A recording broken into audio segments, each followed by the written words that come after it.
من يهده الله فلا مضل له ومن يضلل فلا هادي له ونشهد أن لا إله إلا الله ونشهد أن سيدنا وسندنا ونبينا ومولانا محمد عبده ورسوله. أما بعد، أعوذ بالله من الشيطان الرجيم. بسم الله الرحمن الرحيم. فأما من طغى وآثر الحياة الدنيا فإن الجحيم هي المأوى، وأما من خاف مقام ربه ونهى النفس عن الهوى فإن الجنة هي المأوى. وقال الله تبارك وتعالى أيضا: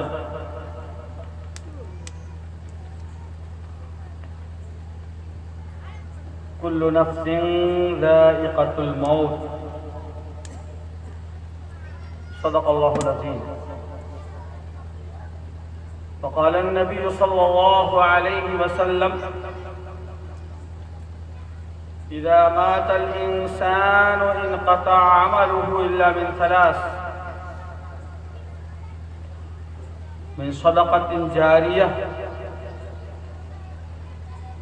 أو علم ينتفع به أو ولد صالح يدعو له، وكما قال عليه الصلاة والسلام.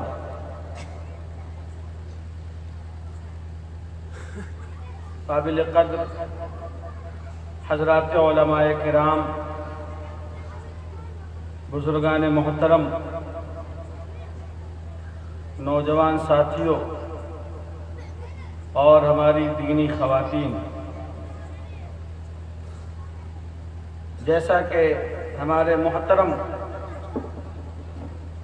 اور اس آبادی کے امام و خطیب الحاج جناب مولانا محمد کامل قاسمی صاحب نے بیان فرمایا کہ آج کی شرکت گرچہ شخصی دعوت پر ہوئی، لیکن ہم نے جو منظوری دی اس کی بڑی وجہ یہ تھی کہ مجھے قاری چک آنا تھا.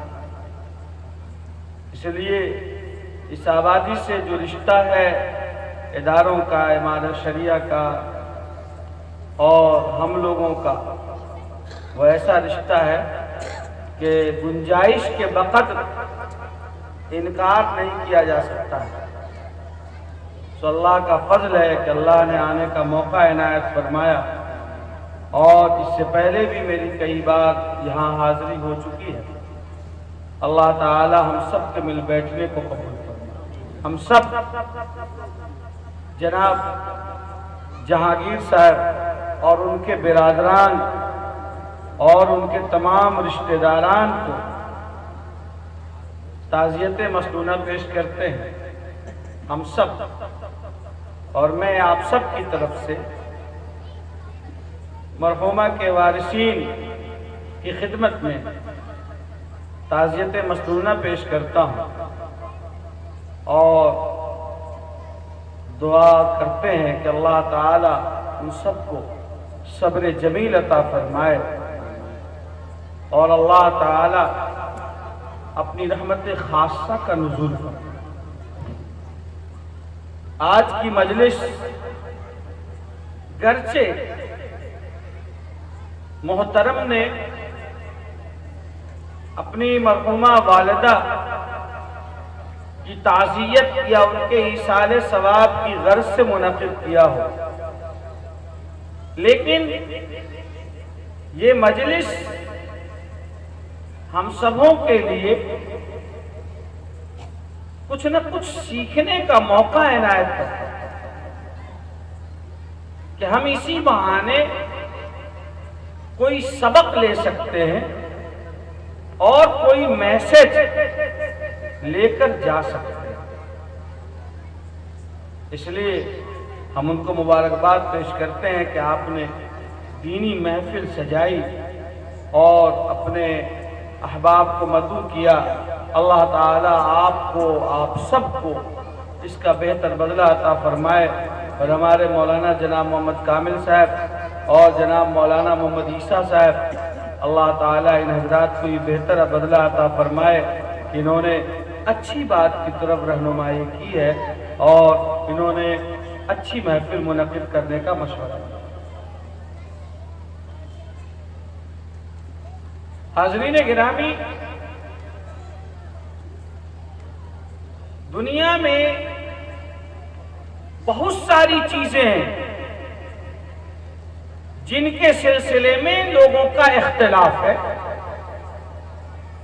اور اختلاف ہونا چاہیے۔ ہمارے یہاں یہ مسجد بن رہی ہے، اس کی دیوار ایسے ہو تو اس کا پلر ایسا ہو تو اس میں کتنے mm کا لوہا لگے، آپس میں رائے کا اختلاف ہو سکتا ہے، ایسا نہیں ایسا ہو، ایسا نہیں ویسا ہو، چھوٹی چھوٹی چیزیں۔ گھر کی چیزوں میں بھی اختلافات ہوتے ہیں۔ نظام عالم میں تو ہر چیز میں اختلاف ہے، یہاں تک خالق کائنات جو وحدہ لا شریک ہے اور کائنات کے ایک ایک ذرے کا خالق ہے، مالک ہے، ان کی مخلوق نے خود ان کے وجود کے سلسلے میں اختلاف کیا اور ان کی ذات و صفات میں شریک ٹھہرایا۔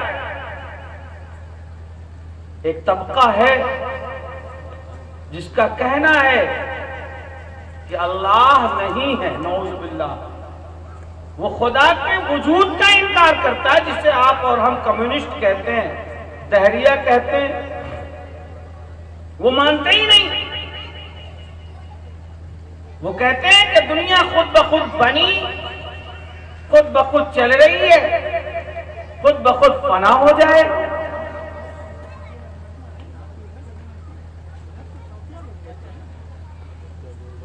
خدا کے ذات و صفات میں شریک ٹھہرایا،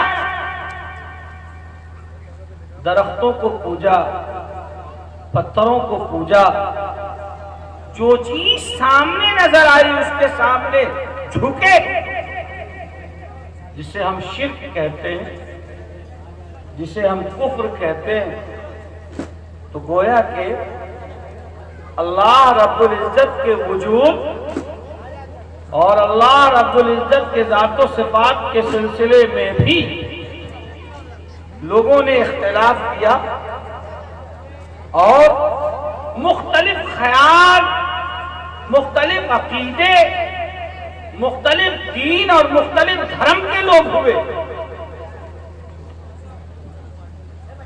اللہ کے رسول صلی اللہ علیہ وسلم کی رسالت کے سلسلے میں اختلاف کیا، اور آج بھی دنیا میں ایک بڑا طبقہ ہے جو رسول اللہ صلی اللہ علیہ وسلم کی رسالت کا اور آپ کے خاتم النبیین کا قائل نہیں ہے۔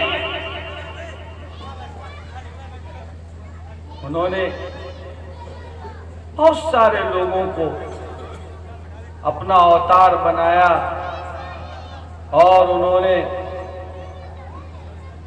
اللہ کی طرف سے ان کو اپنا میسنجر اور پیغمبر مانا۔ اختلافات ہوتے رہے، لیکن ایک چیز ایسی ہے جس میں کسی کا اختلاف نہیں ہے، نہ یہودیوں کا، نہ عیسائیوں کا، نہ مجوسیوں کا، نہ ہندوؤں کا، نہ کمیونسٹوں کا، نہ آتش پرستوں کا، کسی کا کوئی اختلاف نہیں ہے، اور وہ حقیقت ہے موت کی حقیقت۔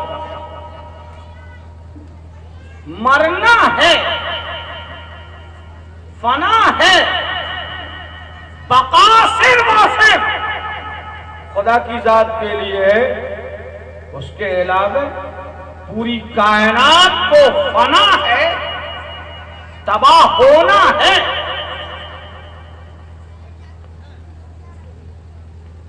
کل شیء ہالک الا وجہہ وَيَبْقَى وَجْهُ رَبِّكَ ذُو الْجَلَالِ وَالْإِكْرَامِ۔ ہر شے کو فنا ہے۔ جب نبی اور رسول کو موت آتی ہے تو پھر ہمیں کیوں نہیں آئے گی؟ آنی ہے، آتی رہی ہے اور موت آتی رہے گی، اس میں کسی کا اختلاف نہیں ہے، مرنا ہے۔ اس لیے مرنا تو ہے، جو آیا ہے اسے جانا ہے، یہ طے ہے۔ کب جانا ہے وہ ڈیٹ فکس نہیں ہے، ابھی بھی جانا پڑ سکتا ہے، کل بھی، ابھی اسی وقت۔ اذا جاء اجلها، جب وقت آ جائے تو پھر ایک لمحہ کیا، پلک جھپکنے تک کوئی آگے اور پیچھے نہیں ہو سکتا۔ کون کہاں مرے گا، کس پوزیشن میں موت آئے گی، کس سرزمین میں دفن کیا جائے گا، یہ سب اللہ نے طے کر رکھا ہے، لیکن بندوں سے اس کو چھپا رکھا ہے، مخفی ہے۔ لیکن یہ حق ہے کہ موت ہے اور آنی ہے، اور ہر شخص کو آنی ہے، ہر جاندار کو موت آنی ہے۔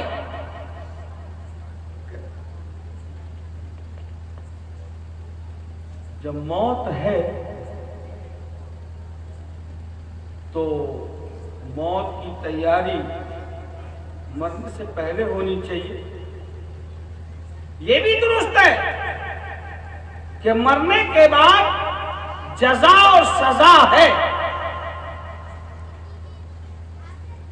مرنے کے بعد میزان عدل ہے، نامے اعمال تلے جائیں گے، جنت اور جہنم ہے،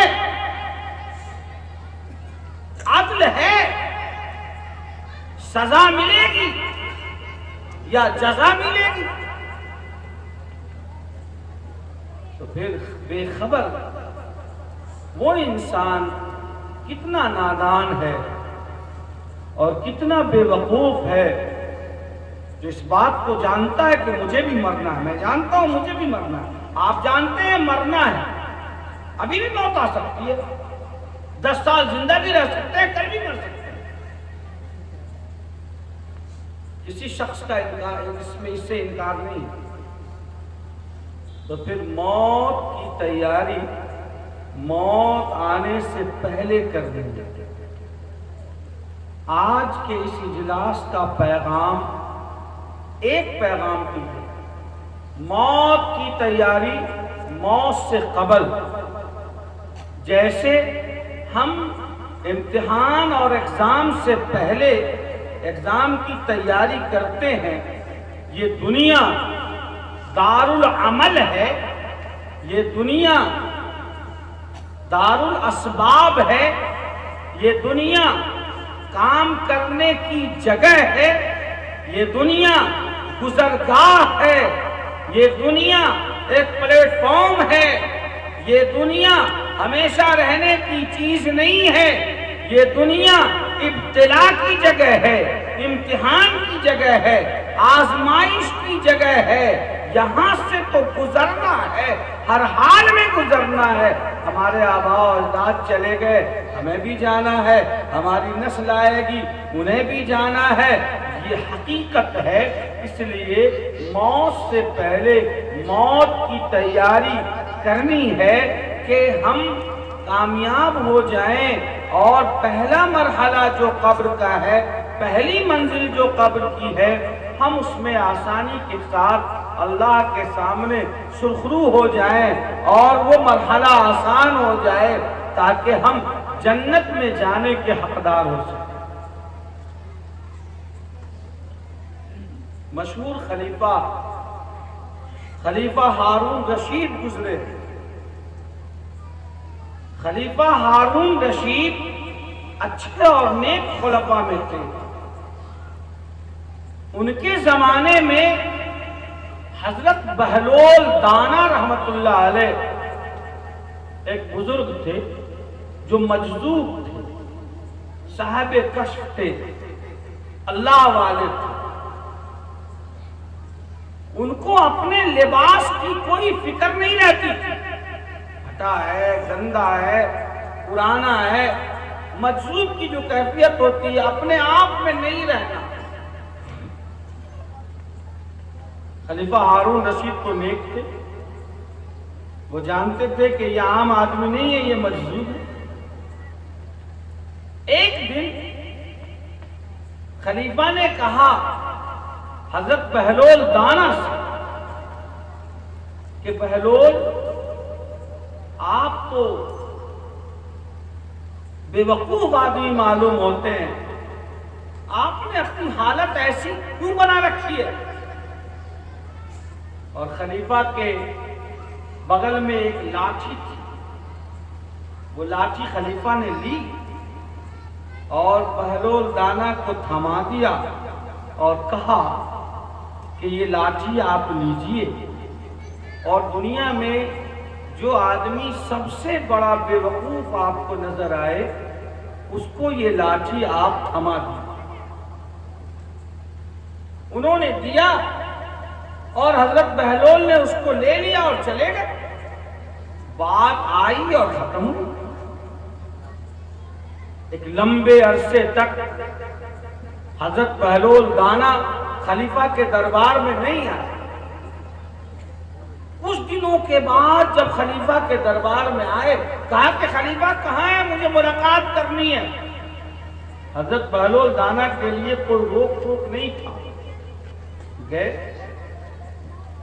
تو درباریوں نے کہا کہ خلیفہ کی حالت اچھی نہیں ہے، اب وہ صاحب فراش ہیں، بستر پہ ہیں، اب صحت مند ہونے کی کوئی امید نظر نہیں آتی۔ کہا کہ ٹھیک ہے ملاقات کراؤ، گئے تو حضرت بہلول نے فرمایا کہ خلیفہ کیا حال ہے، غور سے سنیے گا۔ تو حضرت ہارون رشید رحمت اللہ علیہ نے فرمایا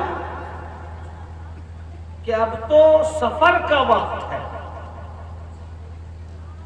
انہوں نے کہا کہ اب سفر کا وقت ہے، دعا کیجیے۔ تو انہوں نے کہا کہ بھئی سفر کا وقت ہے، کہاں کا سفر ہے؟ بغداد کا سفر ہے، کوفہ کا سفر ہے، بصرہ کا سفر ہے، کہاں جانا ہے، کس شہر میں جانا ہے؟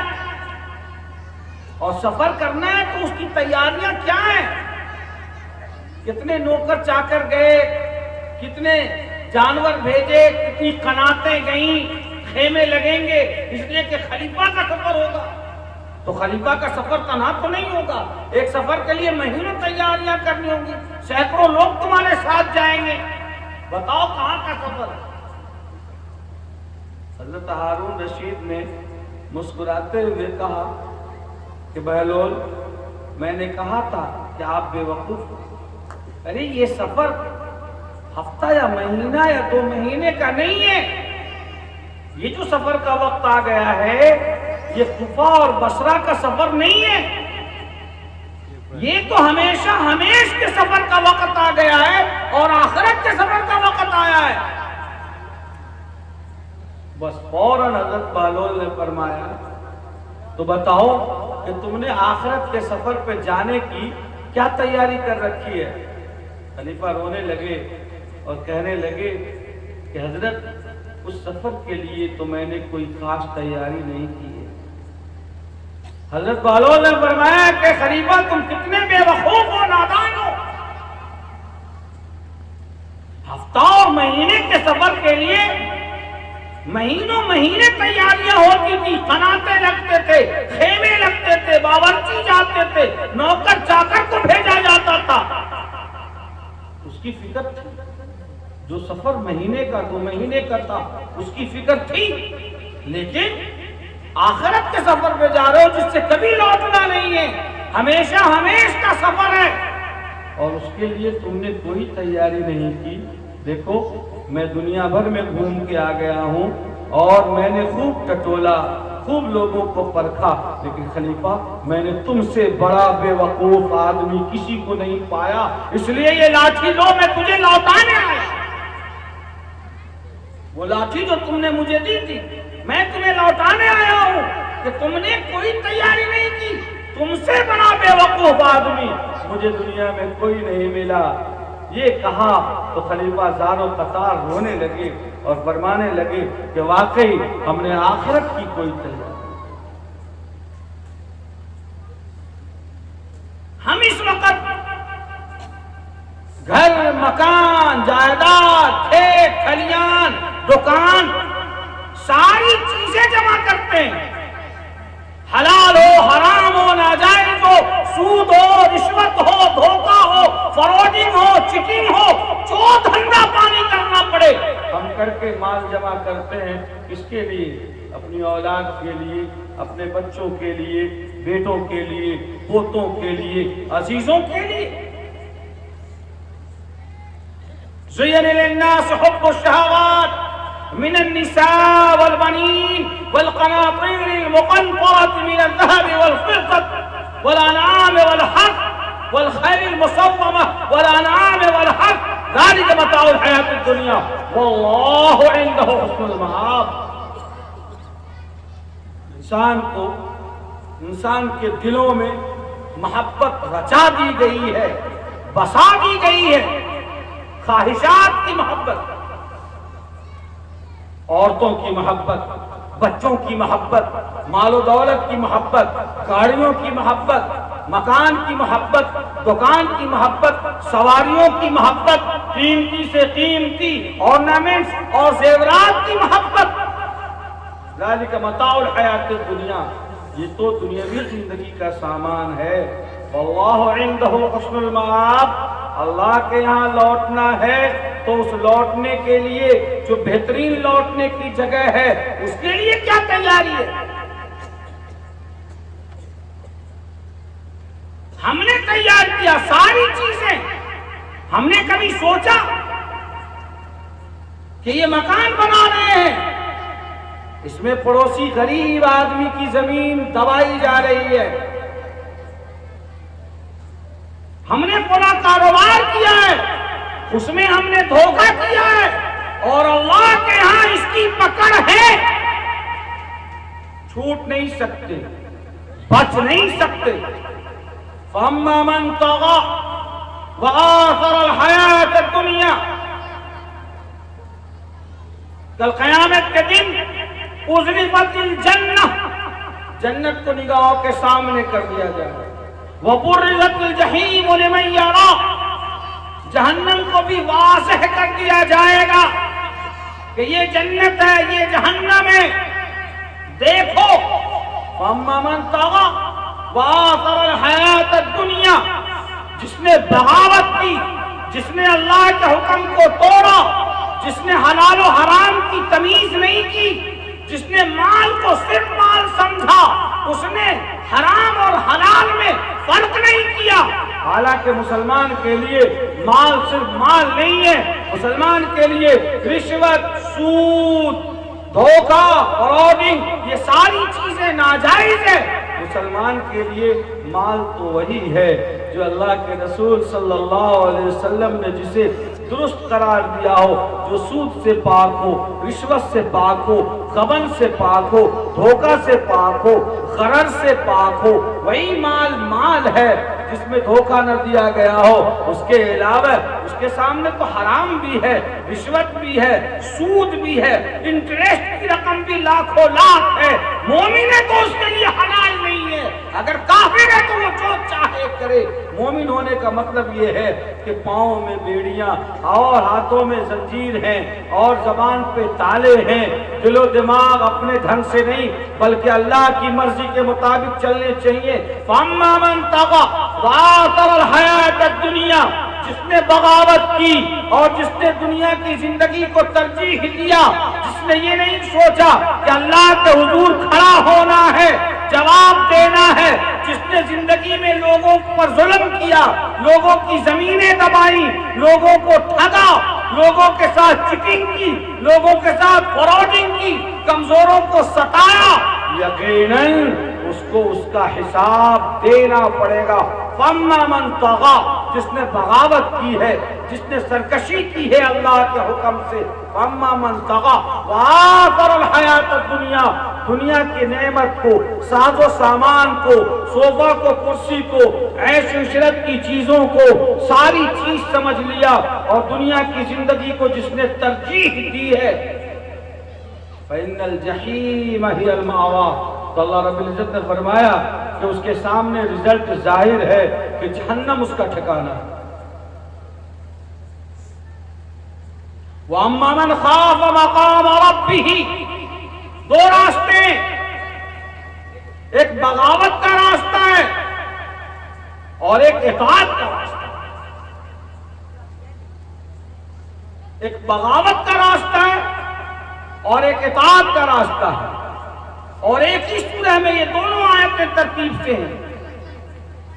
وَأَمَّا مَنْ خَافَ مَقَامَ رَبِّهِ، اور جس کو ڈر ہوا، جو ڈرا اپنے رب کے روبرو کھڑے ہونے سے، جو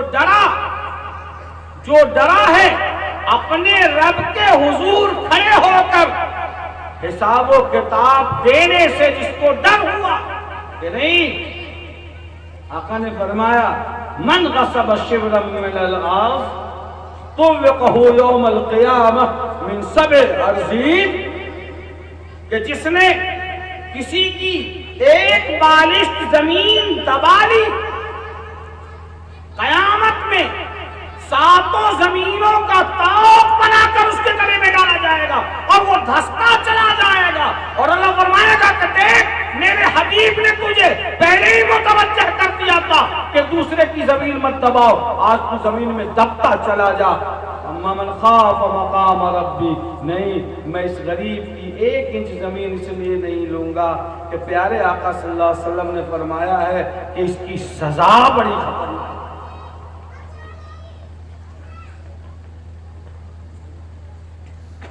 سود نہیں کھاؤں گا، انٹرسٹ کی رقم اس لیے نہیں کھائیں گے کہ ہمارے نبی نے فرمایا ہے کہ سود ایسا ہی ہے جیسے خنزیر کا گوشت کھانا، جیسے وہ حرام ویسے سود کی رقم حرام۔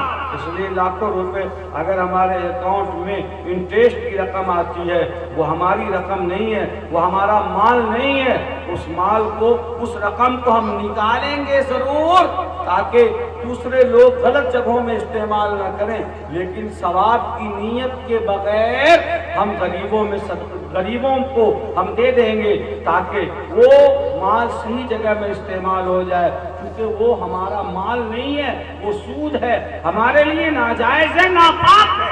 اما من خاف مقام ربی، تجارت تو کرتے ہیں لیکن اللہ کے روبرو حساب دینے سے ڈرتے ہیں۔ التاجر الصدوق،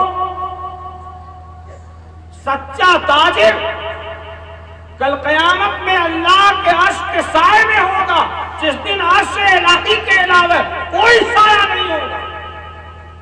اس میں التاجر الصدوق بھی ہے، ایسا تاجر جو سچ بولتا ہو، جو دھوکہ نہ دیتا ہو، جو فراڈنگ نہ کرتا ہو۔ من غش فلیس منا، آقا نے فرمایا جو ملاوٹ کرے وہ مسلمان نہیں ہو سکتا،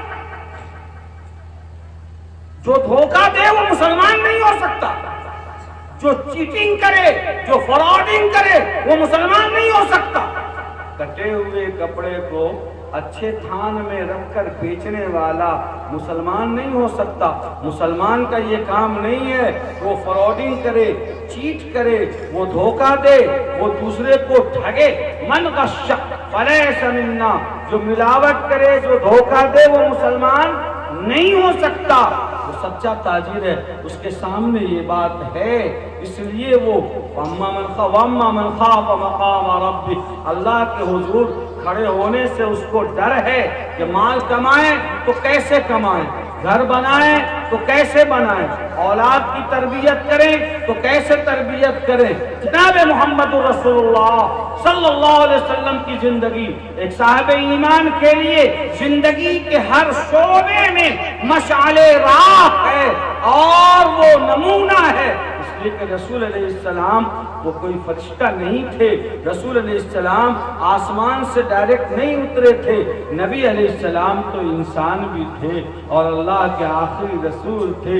انسان ہونے کے ناطے انہوں نے تجارت بھی کی ہے، انہوں نے بکری بھی چرائی ہے، انہوں نے شادی بھی کی ہے، انہوں نے بچیاں بھی، بچے بھی ان کو ہوئے، ان کی بیویاں بھی تھیں۔ اس لیے ایک مسلمان کو یہ دیکھنا ہوگا کہ اگر وہ تاجر ہے تو دیکھے کہ رسول علیہ السلام نے تجارت کا کون سا فارمولہ بتایا ہے، اور اگر وہ مزدور ہے تو وہ دیکھے کہ رسول علیہ السلام نے حضرت خدیجہ الکبریٰ کی بکریاں چرائی ہیں تو چرانے کا کیا طریقہ تھا اور انہوں نے کس ایمانداری سے بکریاں چرائی ہیں۔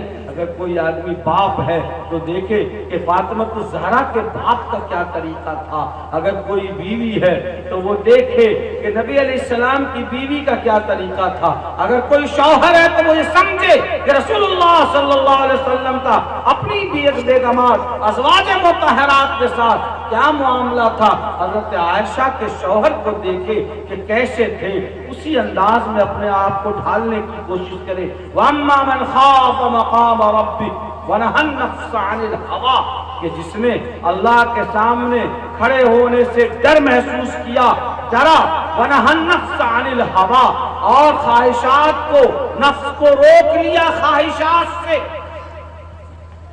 نفس کو روک لیا خواہشات سے۔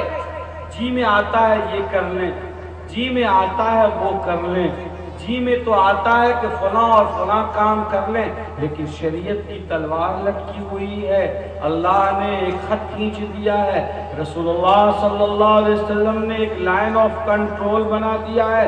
وہاں پر ہمارے نوجوانوں کو یہ احساس ہونا چاہیے کہ ہم مسلمان ہیں، اس لیے ہم آزاد نہیں ہیں،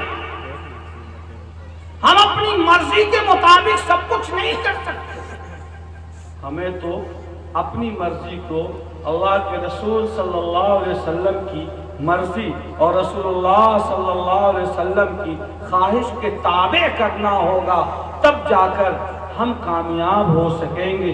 وَنَهَى النَّفْسَ عَنِ الْهَوَىٰ، لوگ یہ چاہتے ہیں کہ صاحب آپ شریعت کو، قرآن و حدیث کو ہماری مرضی کے مطابق کر دو، حالانکہ اللہ یہ فرماتے ہیں کہ نہیں، اپنی مرضی کو اور اپنی خواہشات کو تم شریعت کی مرضی کے مطابق کر دو، تب جا کر کام بنے گا۔ اللہ کے رسول صلی اللہ علیہ وسلم نے ارشاد فرمایا، لا یؤمن احدکم حتی یکون ہواہ تبعا لما جئت بہ، کہ تم میں کا کوئی بھی شخص اس وقت تک مسلمان ہو نہیں سکتا جب تک اپنی خواہش کو، اپنے نفسیات کو، اپنی تمناؤں کو، اپنی آرزوؤں کو وہ میری لائی ہوئی شریعت کے مطابق نہ کر لے، تب تک وہ مسلمان کیسے ہو سکتا ہے۔ وَنَهَى النَّفْسَ عَنِ الْهَوَىٰ، جس نے اپنی خواہشات کو اللہ کے رسول صلی اللہ علیہ وسلم کے مرضی کے مطابق بنا دیا اور ڈھال دیا، فرمایا اللہ رب العزت نے فَإِنَّ الْجَنَّةَ هِيَ الْمَأْوَىٰ، تو جنت اس کا ٹھکانہ ہوگا اور جنت اس کی رہائش کی جگہ ہوگی۔ یہ کسوٹی اللہ رب العزت نے بنا دی ہے، جس پہ پرکھیے جیسے ہم سونا کو پرکھتے ہیں کہ یہ کھرا ہے یا کھوٹا ہے، یہ اصلی ہے یا نقلی ہے، یہ 24 کیرٹ کا ہے یا 22 کیرٹ کا ہے، ہم پرکھتے ہیں، اس کو ٹھوکتے بجاتے ہیں۔ اللہ نے اسی طرح سے کسوٹی بنا دی ہے کہ دیکھو یہ باغیوں کا راستہ ہے اور یہ جو راستہ ہے وہ اطاعت گزاروں کا راستہ ہے، یہ کسوٹی ہے۔